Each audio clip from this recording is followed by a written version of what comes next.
Muhami Matters with Chris Adams, powered by CJA Consulting. Welcome back to Muhami Matters, the show where credibility meets clarity in legal and professional services. I'm your host, Chris Adams, founder of CJA Consulting and Muhami. Today, we're diving into something you use every day in your work and in your life, but probably don't give it too much thought: your voice. After this episode, I guarantee you'll never hear it the same way again. My guest is Ewa Ledeboer, a magnetic and deeply insightful voice and public speaking coach who helps leaders speak with more confidence, clarity, and real presence. I first met Ewa through Circle Network here in Dubai, and let's just say she left an impression. At one event, she stood up from her table, walked up to the stage with no mic, and just spoke. Loud, clear, effortless, and the whole room watched her. And that's when I thought, yep, she is onto something the rest of us need to learn. In the conversation today, we're going to unpack why voice and presence aren't just nice to haves. They're business critical. If you're a lawyer, a consultant, a leader, your ability to sell your service, assert your expertise, and lead with credibility depends on how you sound. Whether you freeze under pressure or you feel like you ramble or just want to speak with more impact, Eva's insights will help you find your edge. So let's get into it. Thank you, Chris. What a wonderful introduction. Thank you so much. Yes, like you said, Chris, voice is everything. And well, I have to tell you that speaking without a microphone is quite easy when you know what to do. So why does it matter so much then? You see, you can be the smartest person in the room, and if your voice doesn't match what your message is, people won't listen.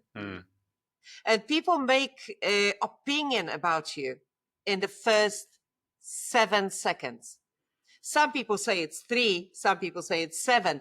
What matters is that just your first sentence, your hello, matters the most. Really? It's when people will ask the question, do we trust you? Do we believe you? Are you convincing? Are you confident? What kind of message are you putting across? Right? It's not really what you say. The most important is how you say these words. It's really interesting. So do you think it matters even more for professionals and those perhaps in the legal world? Oh, absolutely. You know, I would even say that the verdict is done before the verdict is done. You know, when you speak and how you enter the room, how you are composed, how you behave, how you stand. That's the first thing. And then when you open your mouth, this is when people gather. Is this person trustworthy? And also for the lawyers, they need to be convincing, believable, confident. At the same time, they need to be likable. So there is a combination of different skills that they need to put together to be not only heard or listened to, to be understood like they want to be understood. The message that they convey is so important, and it goes beyond the words. I understand. So like you work with a lot of high-level professionals. What's the most common thing you see going wrong when people speak? Well, first of all, I would start with practice your opening lines. Because when you practice, they come confident. So it's very important for the lawyer to have some things memorized. Yes. Now, the common mistakes are rushing through, because when you're not prepared, you rush through the sentences. When you rush through your message, the audience is lost. Then, you see, if you sound like you are unsure, they will believe that you are unsure. They will know that the audience will think that you are unsure, that there's something that you're hiding, or that there's something that you don't know. And another thing, too many words. I hear it often, you know, when people say too many words, and that comes across as trying too much, and it leaves less impact. Right. Or on the opposite, it's the impact that you don't want to have. Okay. So I would suggest there are a few tips. First of all, slow down. But how to slow down? I would say that every lawyer that should be a daily practice. First of all, warm up the voice, because that's very important. Doesn't matter how you do it, if you read the book or if you do a proper warm-up exercises. Then record yourself at least once a week. Record yourself talking. Then record yourself again, speaking slower, maybe 10, 20%, and see the difference, because you will fine tune the perfect speed. Okay. Another one, ditch the filler words. Now, when you record a video, transcribe it. You can see the filler words immediately on the paper or on the screen. Instead of filler words, use the pause. So these are the three things that the lawyer can do immediately to improve the way they sound. So slow down, not too much, of course, because you don't want to put people to sleep. So at least once a week, you record yourself, and you can see from week to week how you're improving. And pausing. Pausing is super important. So the most common mistakes you would say are not listening to yourself and not pausing and then speaking too fast. So something which I think I'm guilty of. And I love how you did the pregnant pause there just for emphasis during those answers. That's fantastic. This is the way also when you see, when you're not sure how to answer the question, this is the easy way for your brain to catch up with your tongue.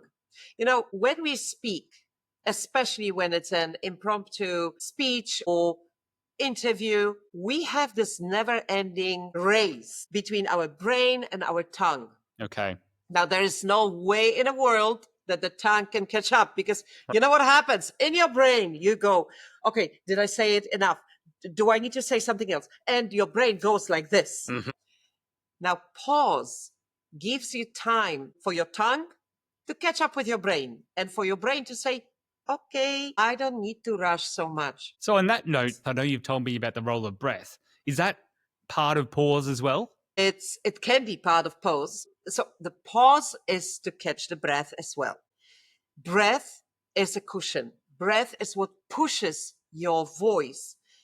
When you said that I spoke without a microphone, and many times, I say, oh no, I don't need that thing.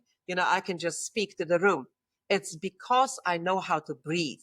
Now, humans, naturally, they're abdominal breathers. What happens when we sit at the desk and we get a little bit lazy, we start breathing from our lungs. That's not enough cushion to support our voice. So what happens? We are shallow breathers and we speak shallow voices. The voice becomes not the full spectrum. Interesting. Yes. So it's not only for yoga, for singers. It gives you power. It's a power source for your speech, literally. And if your breath is tight, your voice will be too. Now, when to breathe? First of all, breathe through your nose.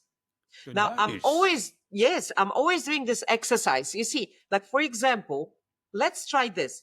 Try breathing from your mouth, like really take a deep breath through your mouth really fast.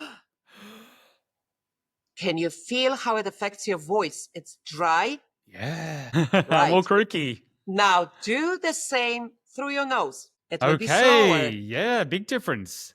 It's so much different because it's moist, it's warm, and you don't even need to drink water. Have you noticed how many people have to sip water all the time when they talk? That's me. It's because your throat is drying, right? So when your throat dries, it's very difficult to speak, obviously. So breathe through your nose. Now, this also helps you take a deep breath into your abdomen. Then you can pause. Now, you see, through the mouth, we breathe much quicker. Through the nose, it's slower, but that gives you the time for a wonderful pause. So you breathe and pause at the same time.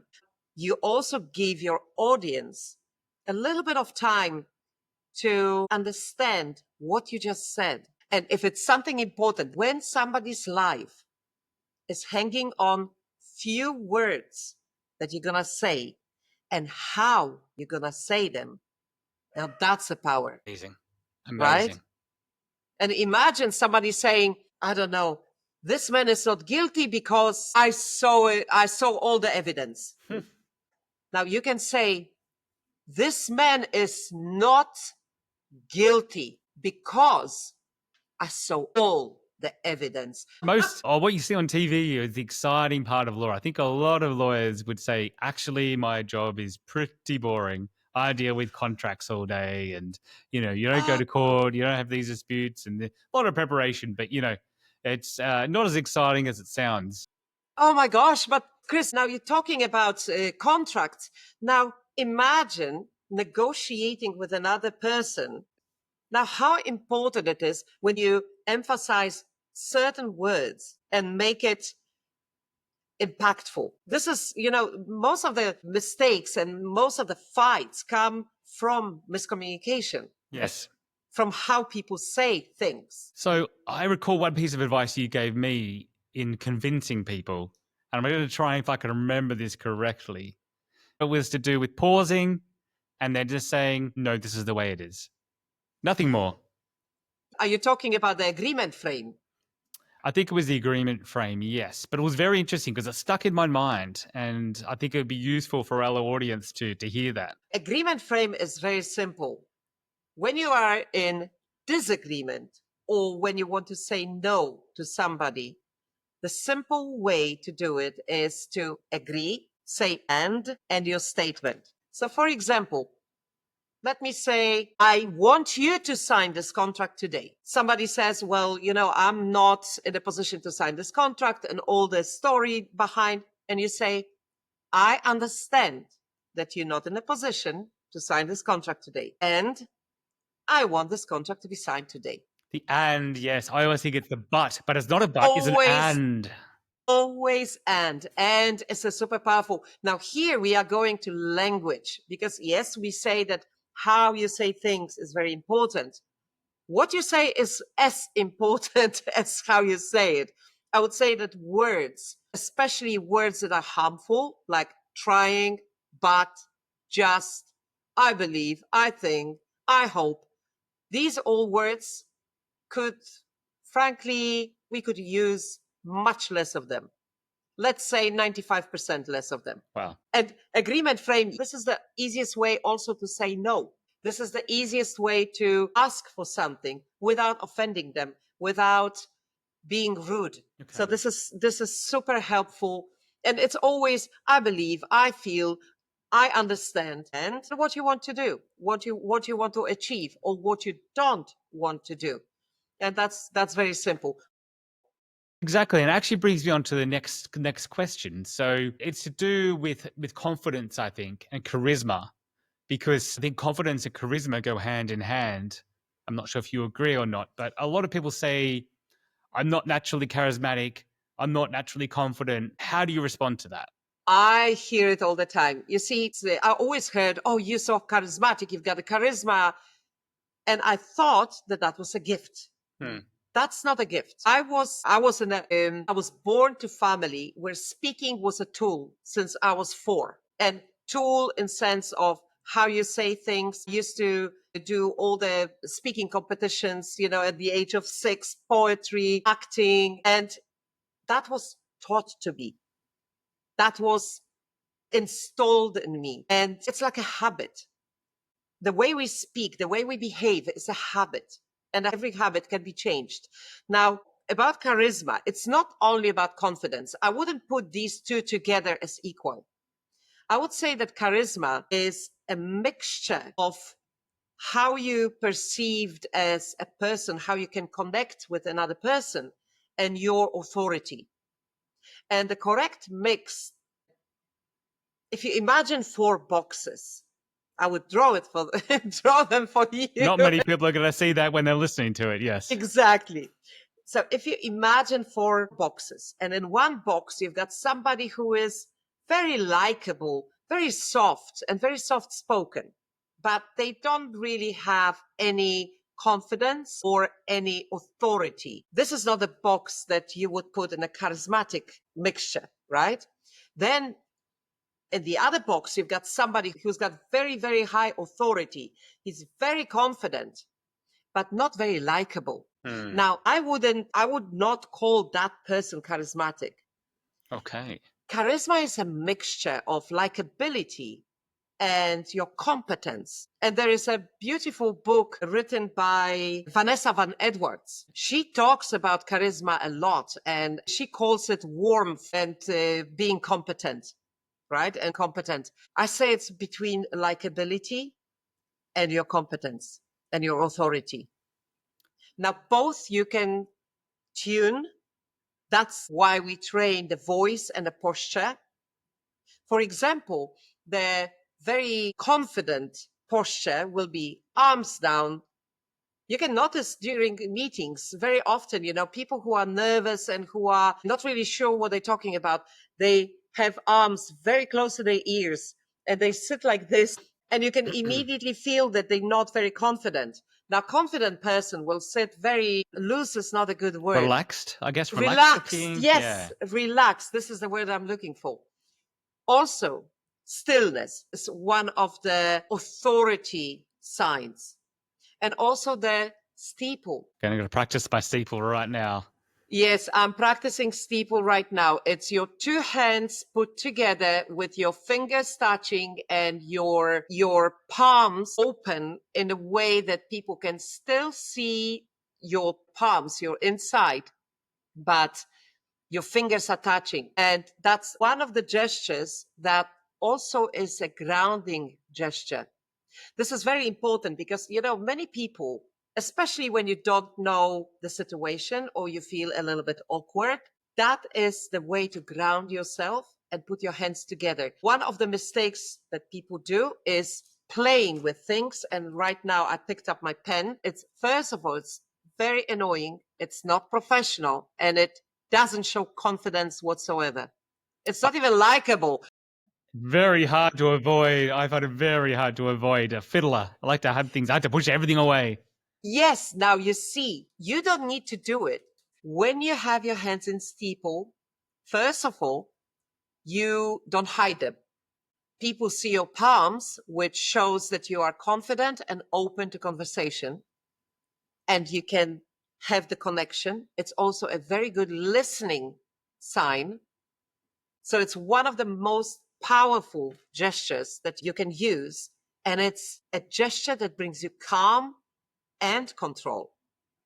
And for fiddlers, that's a must. Absolutely. Yeah, I'm a fiddler. I'm definitely have to put everything away from me, especially when we're having important meetings or recording a podcast. Everything has to be out of reach because otherwise I will touch everything. But you see, Chris, another thing is that it's not only what you touch on the desk. Imagine now standing in a courtroom and fiddling with the edge of your suit or with your glasses, right? It's the same thing. When you have your hands grounded and use them only to show certain things, like literally gesturing from what you say. So your gestures should correspond to what you say. This is when you can stop fiddling altogether. So yes, that is interesting. What do you do with your hands if you don't use the steeple and you're a bit nervous and I guess you want to hide your nerves? How do you handle nerves, especially public speaking or being in front of a lot of people or doing something new? You don't feel very confident. What do we do? Well, there is first of all, what do you do before? You're not going to speak. There is very rarely opportunity when somebody says, you're going on the stage right now. That doesn't happen or happens very rarely. What you do is prepare before. So first of all, you prepare the speech. You prepare the presentation. You know what you're going to talk about. Second, for politicians or people who are often speaking in public and interviews, I would recommend learning few stories and by heart, learning few sentences that you can just throw there in case your tongue cannot catch with your brain. Oh, a plant. I like that. This is, yes. So you learn certain things, you throw it there. By that time, you pause and you carry on with the conversation. So these are few things that you can do beforehand. Preparation is massive. If you're presenting in the big auditorium, go to the auditorium and practice with the lights, with a microphone. It's like when I was on stage, when I was singing, I would be practicing on the stage. So there would be no shock that, oh my gosh, these lights are hitting me on my eyes and I don't know what to do, or something sounds funny, because I would be already familiar. You see, fear comes from two things. When you're not familiar with something, your brain has alarm, Yes. right? Fight or flight. Yes. And the second thing is how you reframe what you're doing. We don't like, as humans, we don't like being put on spot. That's not something that through history, when you were put on spot, it means that you're either going to be stoned or burned or eaten as a victim, or you know what I mean? As a sacrifice, Yeah, right? none of us want Given as that. a sacrifice. That's not a situation that you want to be. Now, our brain remembers that. So that flight, fight response comes from that. Now, what I do with my clients, we reframe how we do the public speaking. We come from the place of service. So instead of thinking, what am I going to talk about? What do I look like? And everything is about me. I ask questions like, what can I give to my audience today? How can I connect? What do they need from me today? How can I open myself? And one of the renowned speakers said that it's like wrapping a gift. Okay.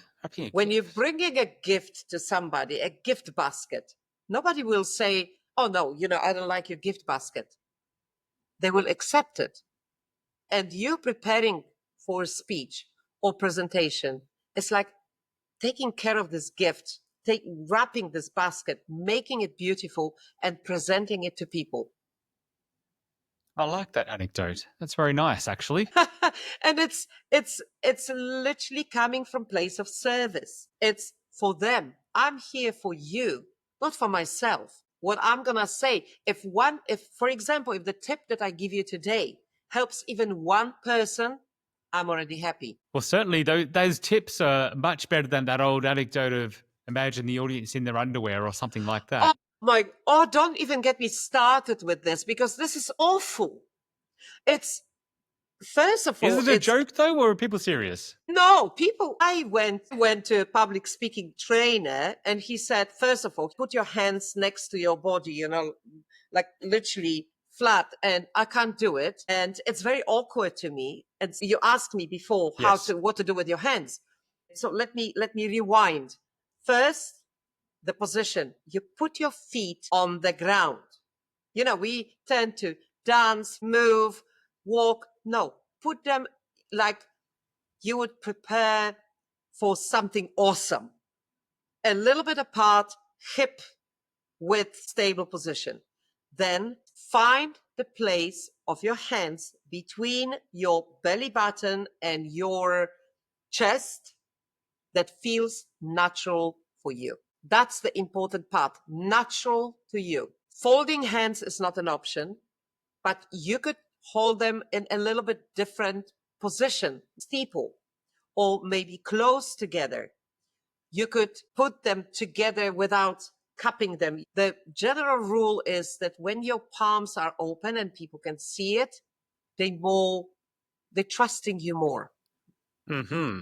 Because it's a gesture, I don't have anything to hide. I'm here to help you. I don't have any weapon with me, right? Yeah. And we still operate on a very basic signals. That's why the tone of voice, how we speak, how we stand is so important, because we get these things unconsciously. So my advice is find the place for your hands between your belly button and your chest in this zone, where it feels natural, where it feels comfortable. The most important part, you have to be comfortable. Second, when you're already standing, think about your audience. Think about them, you giving them a gift. Going back to the nerves, when you're prepared, when you come from a frame of I'm in service, I'm giving you a gift. That's already 90%. Another one is just before, breathe. Breathing is power. Now, you see, there are different ways. You can do the box breathing, which is literally 4 counts inhale, 4 counts you don't do anything, you just hold your breath, 4 counts you exhaling, and then 4 counts again you hold. You do it a few times. Second thing, you can wash your face with very, very cold water. That immediately sets you in a calm state. Not on the stage, though, obviously. Not on the stage, of course. That's before you go on the stage. Well, it could be actually funny, to Could do be. it on the stage. I have to see what the reaction would be if I did it on the stage. Well, yeah, next time you do it, just give it a go. Maybe Oh, in a yeah, relaxed environment. let's make a challenge.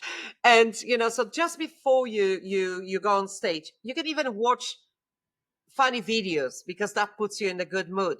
Hum a song that you love, because that puts you in a good mood. Anchoring is part of exercises that I do with my clients. Do you know how anchoring works? No, I don't. When you go during Christmas to any shop, what do you smell? Christmassy pine kind of. It's a Vanilla. distinct smell. Yeah, Yes, vanilla. cookie, vanilla, cinnamon, apple, all these scents, right? Now, what do? They bring the memory of Christmas. Anchoring is exactly this. It's a mechanism that combines a trigger, which is smell in that case, and a memory. Now, if you have the powerful state, now imagine that you're standing every day in front of the mirror and saying, I'm a Superman, I can do this. And you laugh at the same time, and you feel powerful, and you stand in this power pose. What happens? You anchor the state. You anchor the state just before you go on the stage. You put these 2 fingers together, what happens? Same things when you smell apples and cinnamon, you think about Christmas. You put these 2 fingers together, and you feel like you're in the same state of being like a superhuman. Amazing. So this is the exercise that I do a lot. And by the way, before going to your presentation, walk like a king. Park the car a little bit further and walk, even if it doesn't look very cool at the time. Who cares? You walk waving your arms, and you walk like you're about to conquer the world. And you walk fast, firm, and you wave your arms, and this immediately puts you in a better state. So there are many things that you can do. So you've given us a lot of tips. You've even demonstrated for us. Can you share a story with us of someone you've worked with, maybe a lawyer or another professional, and how they showed up, how they built their confidence? Well, recently I had a client who said, Eva, there's something wrong with my voice. I cannot get my message across. Nobody listens to me. And this person is in a very powerful position and negotiating contracts, closing deals. And it's not about giving presentation. It's much further than that. We did exercises. We started with breathing. We started with warming up voice. We started with working on getting melody, getting proper pitch, speed, tone of voice, how you speak, where you pause, where you emphasize, and of course, language patterns. We worked for 8 weeks. After second week already, we've seen big improvements in the melody. After third week, when we did language practice and agreement frame and other patterns, this gentleman calls me and he says, Eva, I closed the contract that I couldn't close in 5 months. Wow, that's impressive. That's a good result. That was amazing result. He didn't speak more. He spoke less. He spoke with more confidence, more authority, but at the same time, he was likable. And people from being interrupters, because that was one of his big complaints. He said, nobody listens to me. Everybody interrupts. I don't have the connection. We worked on all these pillars of the bridge. We literally built the bridge for him. He built his bridge. And he was amazing. At the end of the week 4, he was a different person in a boardroom. Just from using his voice. Just nothing else changed. His voice changed. And I'm not saying that, because he had beautiful voice. He had absolutely beautiful voice. I said, there's nothing wrong with your voice. It's the way you use it. Imagine playing piano and you play the same 3 notes over and over and over again. People would go crazy when they listen to the song that is only 3 notes. Your voice is like a piano. Piano has 88 keys. And your voice can go from really, really deep and speaking here to really, really high, and you can talk like this. I don't think my voice goes that, but I'm not even going to try. But now, you've got a lot of melody in your voice. Yes. Okay. And that's wonderful. Well, that's why you're doing a podcast, and that's why you're going to be super successful. But you understand how important it is. Absolutely. Oh, absolutely. Intonation is important. Speed. Now, imagine, Chris, if you said, absolutely, absolutely. Yes, It's very important. Now, most of the people that come to me do just that. They say, absolutely, absolutely. It's not really showing how absolutely it is. And our voice is an amazing, amazing tool. It has immense power. Can you imagine that all the fights, they don't really start because we have disagreement about a subject. It's all about the tone of the voice. Have you heard this? It's not what you said, it's how you said it. Oh, yeah, I've heard that. I probably said it myself. Exactly, because we hear these nuances in the voice. So the voice can either bring peace or start the war. So imagine the power. And we hold this power.